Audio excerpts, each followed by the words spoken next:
ഞാൻ ആർക്കും എൻ്റെ നമ്പർ കൊടുക്കത്തില്ല. ഒരു മനുഷ്യർക്കും ഞാൻ എൻ്റെ നമ്പർ കൊടുക്കത്തില്ല. പക്ഷെ പിന്നെ നമ്മളെ നമ്പറിലൊക്കെ വിളി വരുമ്പോൾ ശരിക്കും ഞെട്ടിപ്പോവുക. ഈ നമ്പറൊക്കെ എങ്ങനെ കിട്ടുന്നെന്ന് ആലോചിക്കുന്നത്.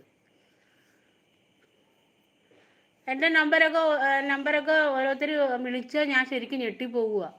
എൻ്റെ നമ്പറിൽ വിളിച്ചാൽ ഞാൻ കൊടുക്കാറില്ല, ആർക്കും കൊടുക്കത്തില്ല. പക്ഷെ എൻ്റെ നമ്പറിൽ വിളിക്കുമ്പോൾ ഞാൻ പേടിക്കുക. ഇത് മനുഷ്യൻ എങ്ങനെ ഇതെങ്ങനെ ഈ നമ്പറൊക്കെ ഒപ്പിച്ചെടുക്കുന്നതെന്നാണ് ഞാൻ ആലോചിക്കുന്നത്. അന്ന് തന്നെ രാജേഷ് പറഞ്ഞു, ബ്ലൂ കൊടുത്തപ്പോൾ രാജേഷ് എൻ്റെ അടുത്ത് പെട്ടെന്ന് എന്തോ ഒന്ന് പറഞ്ഞായിരുന്നു.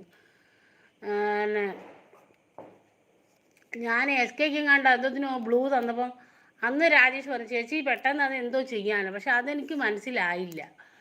പക്ഷെ എനിക്ക് മനസ്സിലായത്. എൻ്റെ നമ്പർ പോയി, നമ്പർ എങ്ങനോ എടുത്ത്.